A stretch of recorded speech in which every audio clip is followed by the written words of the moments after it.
So, if you've ever kept a freshwater aquarium, you already know the struggle, right? You set up this gorgeous tank, you get the lighting absolutely perfect, and then, boom! Within weeks, this relentless green film just completely takes over your glass, your rocks, all those carefully chosen decorations. Look, algae is literally the universal annoyance of the aquarium hobby. But what if I told you there's a totally worry-free, tireless little janitor that can scrub your tank spotless, and here's the kicker, without ever creating a new problem for you to solve? Welcome to this explainer, where we're diving into the ultimate algae silver bullet, the Nerite snail. Now here's the paradox that makes this whole topic so fascinating. Usually, when aquarists think about adding snails to clear up algae, they are immediately struck by this terrifying fear, a massive snail population explosion. You know the drill. You add 2 snails, and literally a month later, you have 200. So it's like, do you want the algae gone, but you're terrified of pest snails completely taking over your ecosystem? Well, that is exactly why the Nerite snail is an absolute game changer. This little invertebrate scrubs glass all day. And as we're going to discover today, it physically cannot overrun a freshwater tank. It's just biologically impossible. They are the perfect, self-contained cleanup crew. So today, we're going on a super fast-paced deep dive into their secrets, their care, and why they are hands down the top pick for freshwater aquarists. Okay, let's dive right into this. Section 1, the ultimate algae eater. So, the Nerite snail belongs to the family Neritidae, and honestly, they are incredibly efficient. They're perfect for almost any setup. I mean, even a tiny 5-gallon nano tank. We're talking compact. They max out at just half an inch to maybe an inch in size, and they'll live for about 1 to 3 years. But for sure, the absolute best part? They are 100% peaceful. They will completely ignore every single tank mate they encounter. They pose zero threat to any fish, shrimp, or plant in your aquarium. I absolutely love this quote from our source material because it just paints such a vivid picture. It says, they scrape biofilm and algae from glass, rocks, and decorations all day. Unlike most cleanup crew members, they're active during the day. You can watch them work. You see, you aren't just adding like a utility tool to your tank. You're adding a highly active, totally fascinating little creature that you can literally sit back and watch as it goes about its daily chores. Moving right along to Section 2, picking your perfect snail. Now, surprisingly enough, over 200 species of nerites actually exist out there in the wild, but you really only see about 8 to 10 of them in the hobby. When you're selecting a species, you've got a few really standout choices. You've got the olive nerite, the highly striking horned nerite, which is awesome for display tanks, and the really beautiful red racer. But listen, if you are just starting out, you're going to want to look at those top 2 choices. The zebra nerite with its black and gold stripes, and the tiger nerite with that orange and black. These guys are widely available, they're incredibly tough, and by far the absolute easiest and most reliable options for beginners. All right, Section 3, hard water, the shell factor. Now, what's really interesting here and absolutely critical to remember is the number 7.0. That is the absolute bare minimum pH you need in your tank. Hard, alkaline water is absolutely crucial because a nerite's protective shell totally relies on dissolved calcium. If your water is soft or acidic, meaning, it dips below that 7.0 mark, their shells will literally start to dissolve. We're talking pitting, cracks, and honestly, a really early death. So the big takeaway here is you absolutely must hit these exact parameters. You're looking for a temperature of 72 to 82 degrees Fahrenheit, a pH sitting nice and comfortably between 7.0 and 8.5, and a water hardness between 6 and 12 DKH, and obviously 0 ammonia and 0 nitrite. Before you even think about bringing a snail home, verifying this with an API freshwater master test kit is just completely non-negotiable. But hey, if your tap water naturally falls short, don't worry at all. Here is a brilliant little insider trick for setting up their gear. Step 1, add a small bag of crushed coral to your filter. This gradually bumps up the hardness and provides that essential dissolved calcium we just talked about. Step 2, install a gentle sponge filter.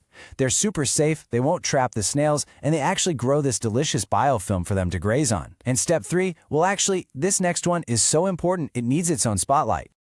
You absolutely must seal every single opening in your lid with aquarium foam tape. Listen, Nerite snails have this muscular foot and an operculum, which is kind of like a hard door to protect them. But make no mistake, they are expert, powerful climbers. It's entirely normal for them to climb right up to the waterline, but if there's even a tiny gap around your heater or your filter, they are going to escape. And this is a vital takeaway. A dry nerite will literally die within hours if it gets out. So do this. Run your finger around the edge of the lid. If light gets through, a snail can definitely get out.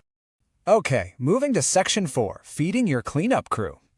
So nerites are about 95% reliant on what naturally grows right there in your tank's microecosystem. They absolutely love green spot algae, brown diatoms, biofilm, and soft hair algae. But take a look at what they totally ignore. They won't touch blue-green algae, which, fun fact, is actually a cyanobacteria, and they won't eat that thick, stubborn black beard algae either. Because they're just so incredibly efficient at eating the good stuff, you really only need one nerite for every 5 to 10 gallons of water. And here is a super vital tip for you. A perfectly clean tank actually means you've got hungry snails. If they do their job way too well and completely run out of natural algae, they're going to starve. So dropping an algae wafer or maybe some blanched zucchini near them at night just once or twice a week is a crucial supplementary step to keep your cleanup crew healthy and happy. Just remember to pull out any uneaten food by the morning so it doesn't mess up your water quality. All right, here's the big reveal. Section 5, the truth about nerite eggs. So here is the great mystery of the nerite snail.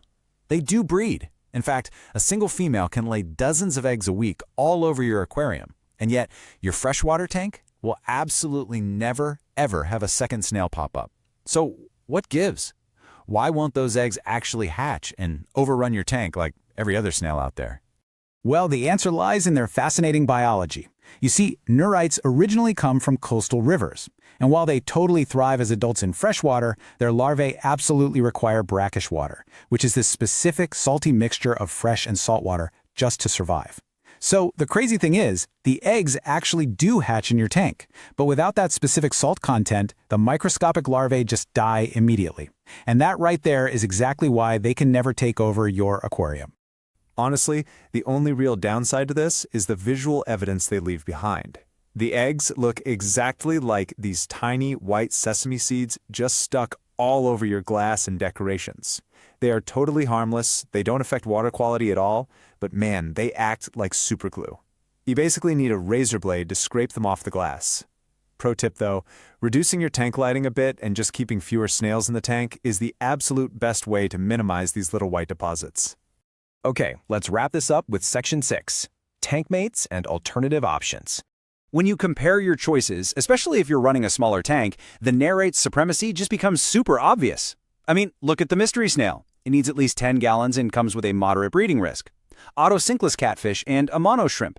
They also require larger setups to really thrive. The nerite is literally the only algae eater on this list that is perfectly suited for a 5-gallon tank and comes with absolutely zero breeding risk. And because they are so chill and peaceful, they pair just beautifully with small community fish. We're talking tetras, rasboras, corydoras, and dwarf shrimp. But, and this is a quick warning, you absolutely must avoid large cichlids, pufferfish, or assassin snails. While the nerite's shell and that hard operculum door are super tough, those specific predators are literally built to crack or hunt snails, and they will absolutely make a quick meal out of your hardworking little cleaner. So there you have it. The nerite snail is just the perfect paradox for the aquarium hobbyist, right? I mean, it's this prolific egg layer that physically cannot overrun your freshwater tank. As long as you provide them with that hard alkaline water, a nice steady supply of algae, and a tightly sealed lid, you've got yourself the ultimate, completely worry-free cleaner for your aquatic microecosystem. So, it kind of makes you wonder, if nature engineered the perfect freshwater janitor, did it inadvertently create the ultimate aquarium pet too? Are you ready to completely master your tank's microecosystem and finally say goodbye to constantly scrubbing glass? Then you need to visit the TankZen blog right now. Over there you'll find the full comprehensive guide to nerite care, plus all the direct links you need to grab your API test kits, crushed coral, and starter gear. Build your perfect cleanup crew today and enjoy a brilliantly clear aquarium.